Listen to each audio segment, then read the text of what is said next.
Bonjour tout le monde, bienvenue à ce nouvel épisode de Du Neuf et des Retours en ce 22, ouais, je pense que c'est ça, le 22 juillet, euh, je sais jamais la date, 22 juillet 2023.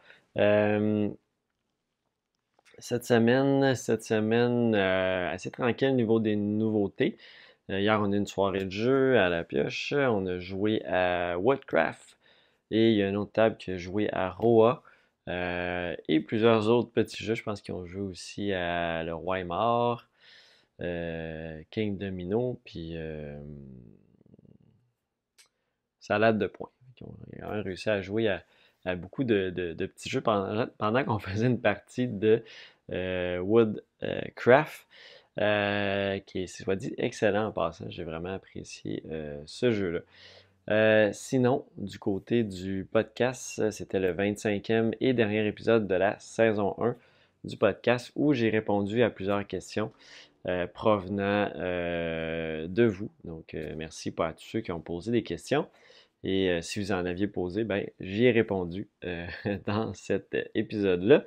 Et on va reprendre le podcast le 6 septembre prochain. Donc, une petite pause pour le reste de l'été avant de reprendre cet automne. Et ça va permettre de faire le plein d'idées, sujets. Je vais peut-être enregistrer des trucs d'avance aussi pour être un petit peu plus d'avance pour la saison 2. Fait que c'est à suivre là-dessus. Et y avait-tu d'autres choses? Ah oui, c'est vrai, j'avais mentionné. Là, on est samedi le 22. Je vais être encore là la semaine prochaine, qui est samedi le 30 samedi le 29. Samedi le 29, je vais être encore là à la boutique. Ça va être la dernière journée avant mes vacances de une semaine. Dans le fond, je ne serai pas là l'autre samedi suivant, mais je vais revenir. Bon matin à toi, Mohamed. Je vais revenir la semaine d'après. Je vais être de retour le lundi. Lundi le X août, là, je pense que c'est 6-7 août, quelque chose comme ça. La boutique est fermée le lundi, mardi, là, mais vous comprenez. Fait que c'est ça. C'est durant cette semaine-là, du 31, c'est le 29, ouais, du 30, à partir du 30 juillet. Je vais peut-être répondre un petit peu moins rapidement là, aux courriels, des trucs comme ça, là. Je risque de mettre un message automatisé, puis peut-être les questions sur le chat, ça se peut que je réponde juste en soirée, là. Fait que juste pour que vous soyez avisés, je vais être un petit peu moins rapide sur les discussions pour prendre une petite semaine de vacances. Euh, Qu'est-ce que je voulais dire d'autre? Ouais, ça va être mon employé Francis qui va être là, pour cette semaine-là. Puis c'est dimanche, c'est toujours Guillaume. Fait que si vous voulez passer cette semaine-là, et il va y avoir les expéditions vont être faites aussi. Là, fait que il n'y aura juste pas d'expédition de colis le lundi et le mardi. Donc le 31 juillet, 1er août. Il n'y a pas de colis qui vont être expédiés. Habituellement, j'en expédie le lundi, mardi, mais pas ces deux journées-là exceptionnellement. Euh, euh, Qu'est-ce que Eric, tu dis? Euh, Repose-toi bien, tu es une machine sur les réponses, mais tu n'es pas un robot, ça doit te reposer. Effectivement, merci beaucoup. On essaie d'être le plus efficace possible, mais effectivement, faut se répondre, faut se reposer un petit peu aussi. J'ai pas pris de. En tout cas, je vais essayer de prendre des vacances. On va essayer le mieux possible. J'en ai pas pris encore depuis l'ouverture de la boutique. Réellement, là, j'ai toujours pris des petites journées ici et là, des fins de semaine des fois, mais pas de semaine complète. Même pas dans le temps des fêtes. Fait que, on y va avec les nouveautés. On a assez de temps ce matin. C'est pas une grosse semaine chargée en nouveautés. Hey, c'est vrai, avant, je suis un peu niaiseux. J'ai pas ma feuille avec moi. Je vais aller la chercher, ça va prendre 2 secondes. C'est ma vente estivale. C'est bon que j'en parle, hein. Vous l'avez sûrement vu passer, mais vente estivale ici. qui est donc 70% de rabais, ben de 20 à 70% de rabais. Là, ça disait sur mon affiche plus de 450 produits. On est rendu à peut-être plus de 375. Fait qu'il y en a une couple là, qui sont en rupture là, dans les produits uniques. Et ça se termine vendredi prochain. Donc, vendredi prochain, ça va être la dernière journée pour profiter de ce rabais-là. Et puis, en boutique, là, j'ai fait des sections avec les jeux à 50-70%, 30%, 40%. Puis ceux à 20, ben, quand on vient en boutique, il faut regarder sur notre téléphone. Là. J'ai pas de. Ça faisait trop de jeux à déplacer au même endroit. Là, fait que c'est la façon qu'il faut faire. Mais je vous invite à regarder avant, puis savoir, puis au pire, commander en ligne, faites cueillette en magasin. Si vous voulez être certain, ou vous pouvez m'écrire aussi, je peux vous les mettre de côté. Ça va me faire plaisir. Fait que c'est la vente estivale jusqu'à vendredi prochain. Et là, on y va avec, on a Spots. Donc, Spot, qui est un petit jeu dans lequel il faut compléter des cartes avec des dés. Donc, on a des chiens avec des dés dessus. Et on va lancer des dés. On a 6 actions possibles dans chaque partie. On va pouvoir les changer. Principalement, ça va être de lancer des dés. On peut aller chercher aussi des petites gâteries pour pouvoir relancer des dés. On va aussi pour aller chercher des nouveaux chiens. Le premier qui complète 6 chiens. Et le concept, c'est qu'on lance les dés. Si on n'est pas capable de les placer, ça s'en va dans notre backyard, notre cour arrière.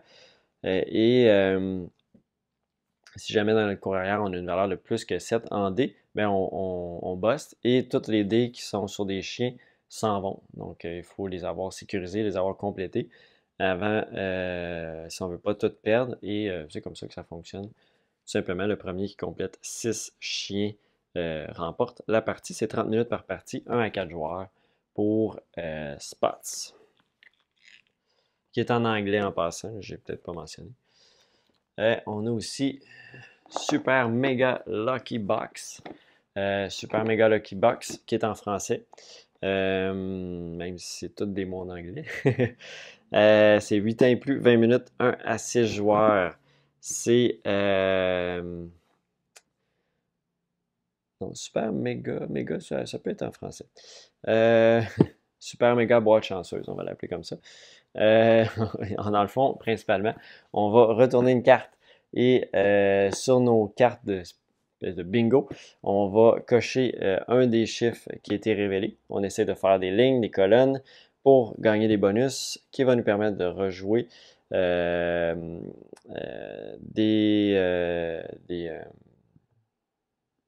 des chiffres pour cocher d'autres cases et tout ça. Donc, ça va nous donner des points.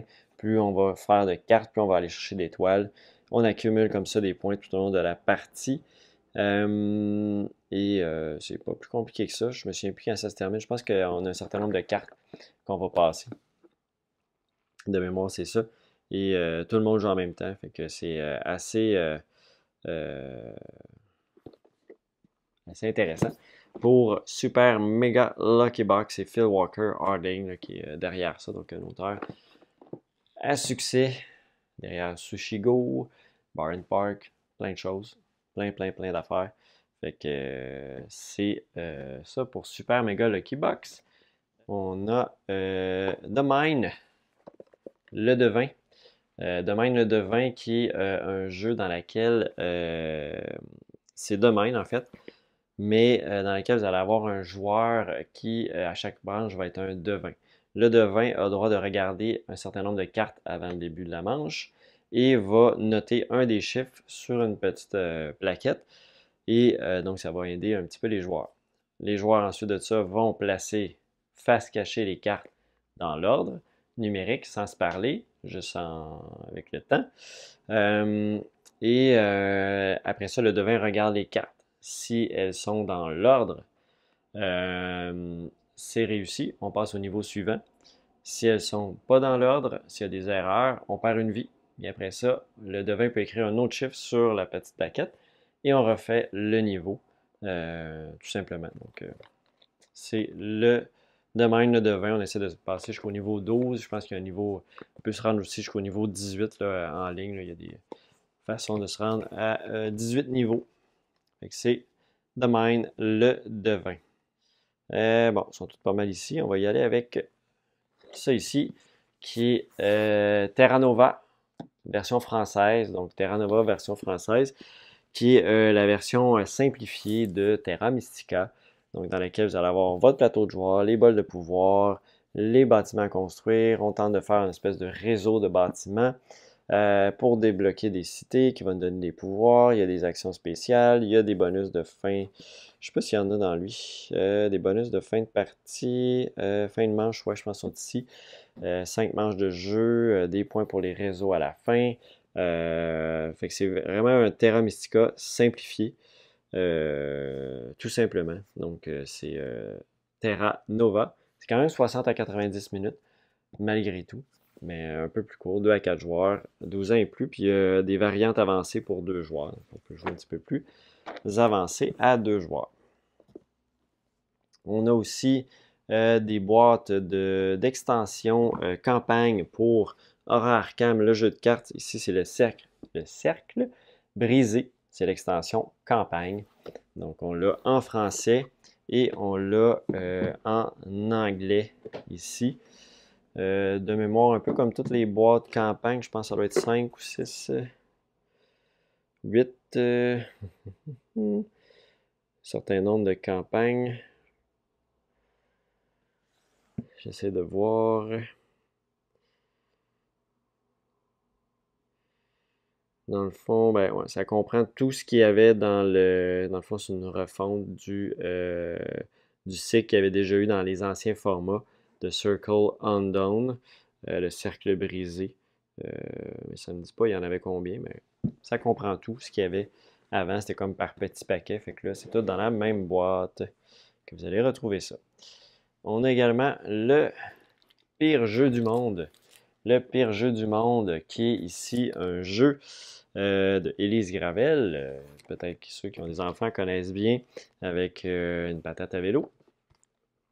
Donc ici, on nous arrive avec le pire jeu du monde. En fait, c'est un petit jeu pour dessiner des histoires. On va sortir 4 cartes de couleur et on va choisir, bon, entre la sorcière et le champignon, moustachu, puis là, je vois pas, joue du banjo, se mouche chez grand-maman dans son château. Et là, on va dessiner une histoire avec tout ça sur 3 petites cases, tout simplement.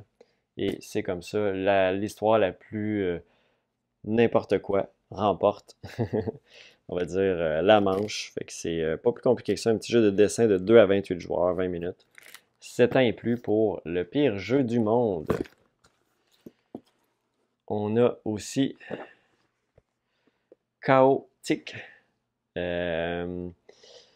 Dragon versus Licorne. C'est encore un jeu de Unstable Game, même créateur que Unstable Unicorn.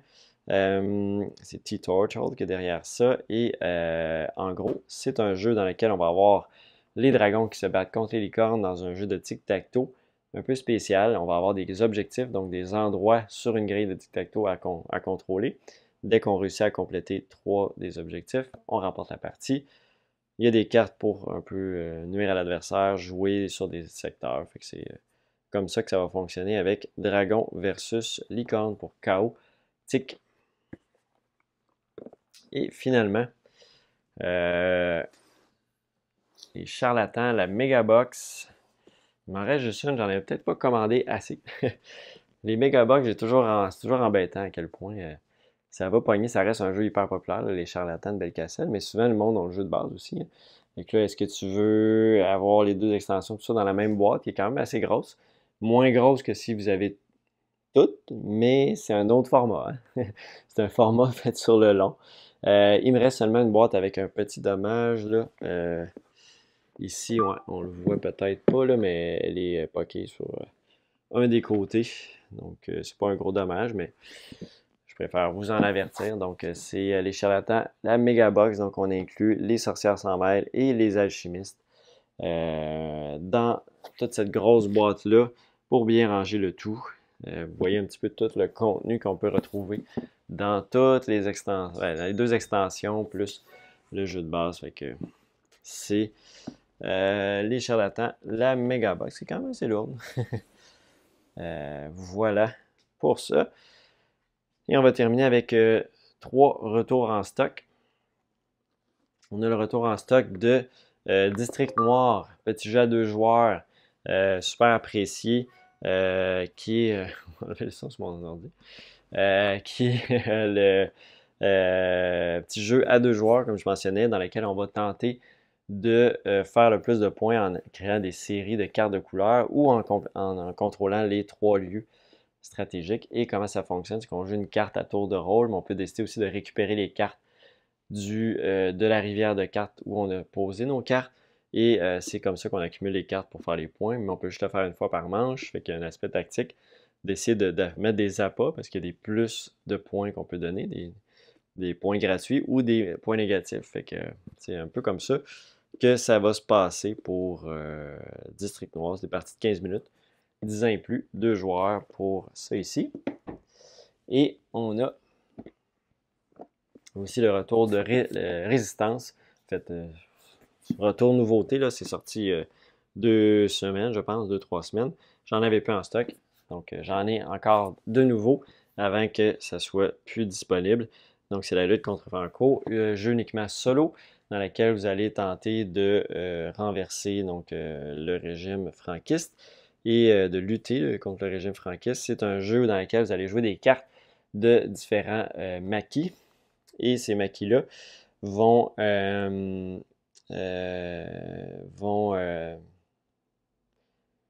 ouais, ça, les maquisards. Je vais être sûr que je ne sais pas n'importe quoi.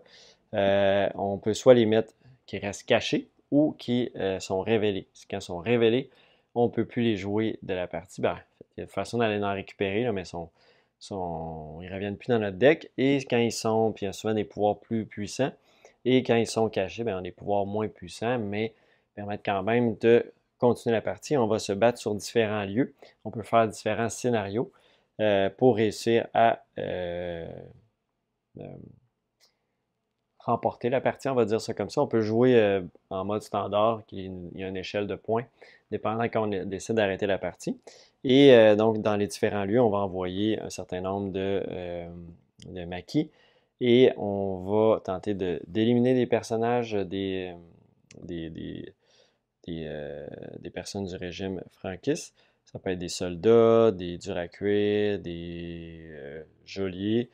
Et on va aussi tenter de faire compléter la mission. Sur les défaites et victoires, il y a des trucs positifs, négatifs.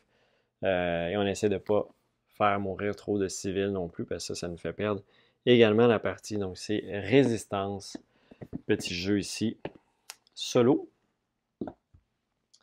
Et finalement, on a le retour aussi de l'extension. Il m'a resté une copie de Outer Rim Unfinished Business en anglais. Fait que ça, si jamais vous cherchez en français, il m'en reste aussi encore en stock pour à faire en suspens. J'ai pas de jeu de base, mais c'est ça. Fait que ça ressemble à ça pour Outer Rim Unfinished Business, l'extension, qui rajoute plein de stock. Je m'en souviens plus ce que ça rajoute.